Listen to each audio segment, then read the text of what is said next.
South China Morning Post, 27th of September 2022, U.S. pledges closer defense ties with India on the same day the latter expresses frustration over the F-16 sale with Pakistan.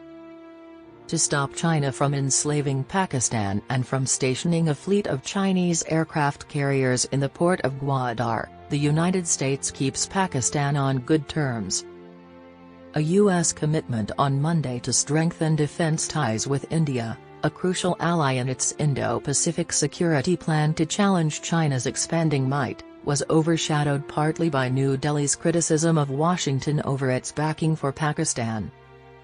The Biden administration's acceptance this month of a $450 million program to repair and equip Pakistan's F-16 fighter jets infuriated Indian External Affairs Minister Subrahmanyam Jaishankar on the same day that U.S. Secretary of Defense Lloyd promised to increase U.S.-Indian collaboration.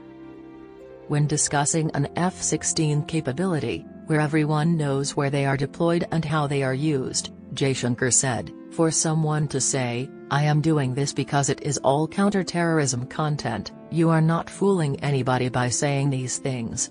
Jaishankar made this statement at a book launch in Washington. According to the U.S., maintaining Pakistan's F-16 aircraft will improve Islamabad's capacity to deal with present and potential counterterrorism threats. Austin and Jaishankar met at the Pentagon later that day.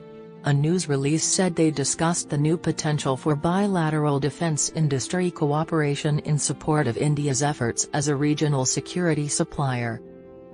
To advance security, prosperity, and transparency in the Indo-Pacific, the U.S. looks forward to cooperating with India and like-minded allies, continued. India is regarded as a crucial U.S. ally in the Indo-Pacific to offset China's rising influence in the region as a participant in the quadrilateral security dialogue. Last week, a Pentagon representative emphasized the importance of India to the U.S. objective of a free and open Indo-Pacific. The Chinese Communist Party, CCP, uses economic and military might to intimidate its neighbors, advance illegitimate maritime claims, endanger sea transportation routes, and destabilize the region. In contrast, India and Pakistan have tense relations at the best of times due to mutual suspicion born of the latter's 1947 foundation. 3 wars have been fought between the South Asian neighbors, and New Delhi has long accused Islamabad of harboring and shipping terrorists.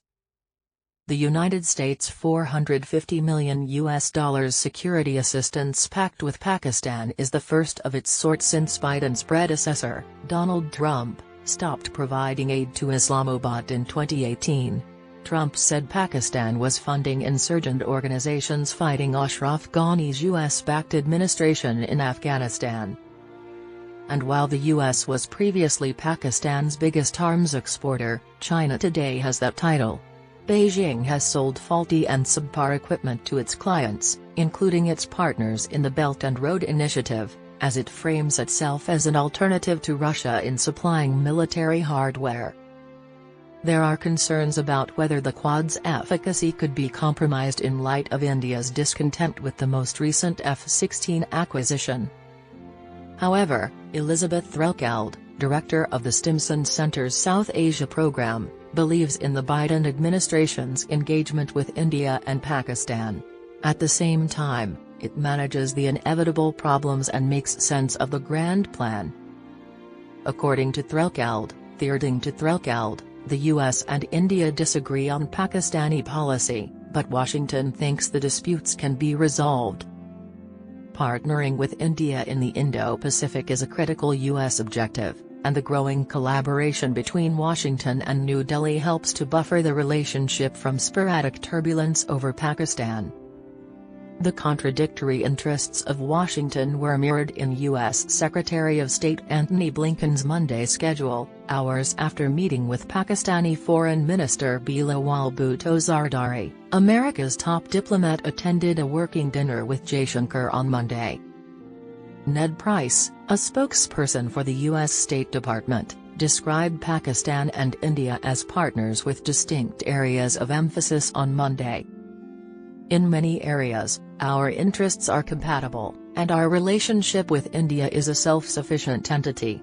The connection we have with Pakistan is self-sufficient, Price remarked.